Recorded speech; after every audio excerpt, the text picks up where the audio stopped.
Hi everyone, and welcome back to day 18 of Christmas in September at Stamp with Anna. And today is the last day that we're going to be using the Christmas Pines stamp set. This is a great stamp set. It has some nice snowflakes, some great Christmas sentiments, two different size pine cones, some pine needle type things, and even this nice what do you want to call this, frame for the sentiments. And it does have, of course, a coordinating die set. We're not doing any die cutting today, though we've done die cutting earlier in the week with this, but for your information, it's just called Pretty Pines Thinlits. So we're going to use that today, and we're also going to use the birthday banners stamp set. I want to make this banner here and the coordinating bunch of banners thinlits. I'm going to use that thinlit there. So what we have for paper is some crumb cake. It's an A2 size, so it's 5.5 by 8.5, scored at 4 1/4. Then we have a piece of always artichoke, and I almost never use always artichoke.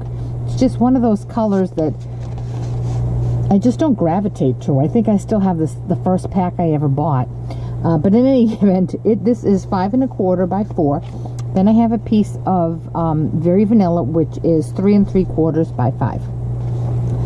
So the first thing we're going to do is stamp the background of our pine cones in crumb cake, and then we're going to stamp the second layer in Versamark, and then we're going to emboss it with the copper embossing. So let me get my Pierce mat out, because this is a photopolymer stamp set, and I'm also going to get a piece of scrap paper because I'm going to stamp off of my card. So here's that, and let me find my background and my crumb cake.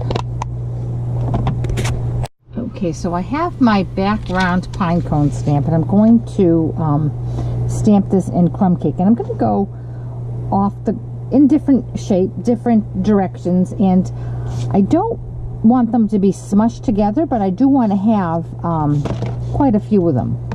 So I'm just going to have some go off the page.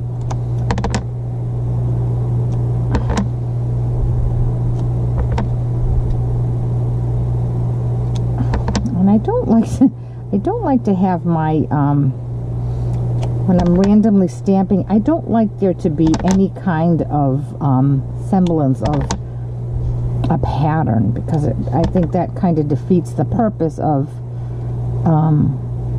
random stamping. But the more I try to keep it from looking like there's a pattern, the more I end up with a pattern.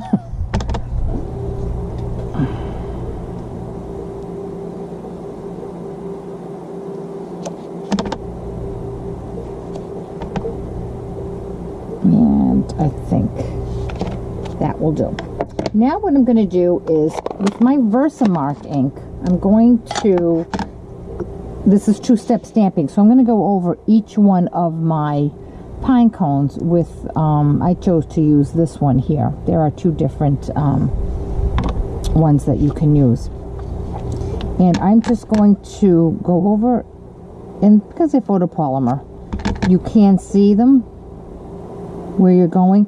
But if you find that some of them are off when you're embossing them, I don't really think it matters much, because I mean, look at how pretty those look, and there are some that I did not line up perfectly. The hardest part is trying to see which one you've already done, because it doesn't show up very well at all.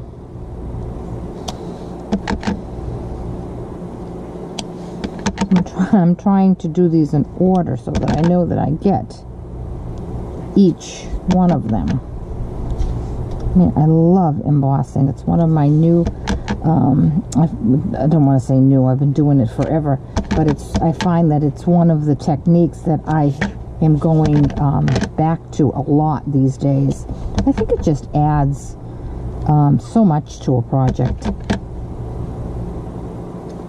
I'm not sure which way that went. Okay, so let me just double check. Looks like they've all been stamped. Now I'm going to come in with my copper embossing powder, and I really like this. I think this is just such a great embossing powder. I like all the metals. The metallics, I should say. I have my fan going because we're having a little bit of Indian summer here, and my craft room is down the basement, and the air conditioner is not down here. The air conditioner is upstairs in the main house, so I use a fan, and I'm hoping that it's not going to blow any of my embossing powder all over the place. Alright, I'm going to put this all back. And now I'm going to bring in my embossing heating gun. I'm going to get this started, but then I'm going to go off camera so that you don't have to watch me sit and emboss. But I do want to show you just one as the copper comes up, because it's just so pretty. Look at that. Isn't that a rich color?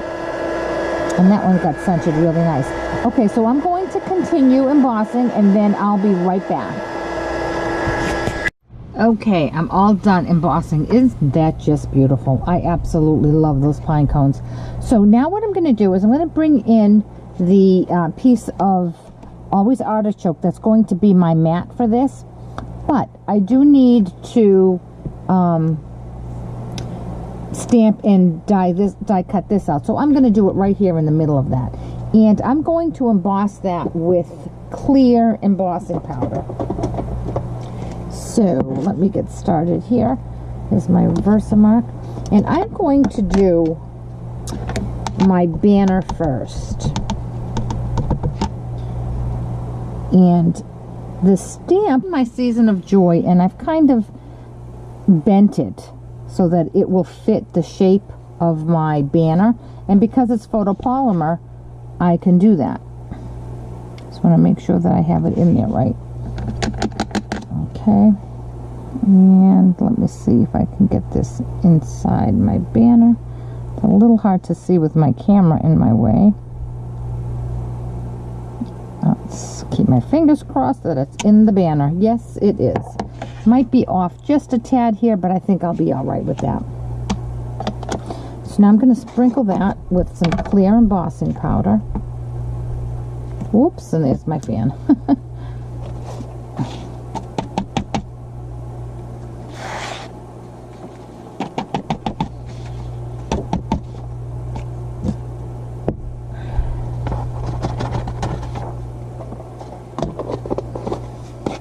Back in with my embossing heating tool. You know what? I think I just wiped some powder off of that. Bear with me 1 second. I'm just going to sprinkle a tiny bit more on there.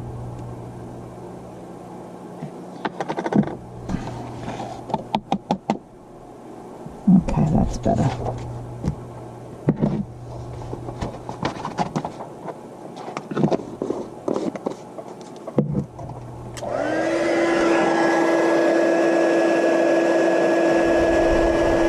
And this is clear, and when you do clear embossing powder on a piece of colored cardstock, it just makes your cardstock a little darker. So the embossed color is the color of your card, except just a different shade of it. And that's always a nice look too. That way, it's one way of getting around embossing if you don't have all the colors that you want in powders. So now I'm going to go over to my Big Shot machine, and I'm going to put this in the right direction and die cut that out. I'll be right back. Okay, I've done my die cutting. So here's my tag, my label, taken right out of my mat there. So now I just have to assemble my card. So what I'm going to do is attach my card front to my Always Artichoke. And there's a nice size border on this. Then I'm going to come in with some Always Artichoke seam binding and going to make a bow on the side here.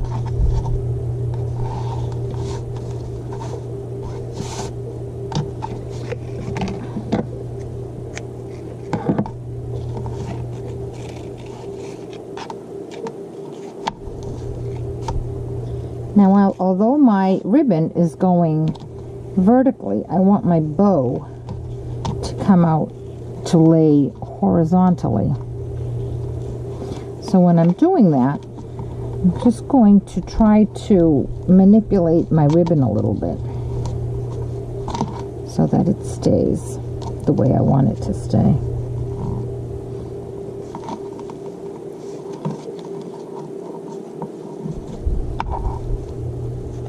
Tug it to be this way, and looks like it was a success.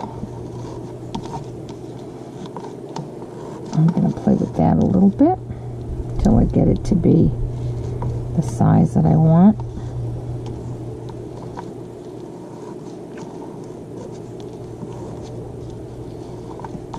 Okay, now I'm going to take 2 little Stampin' Dimensionals and put that on my banner here.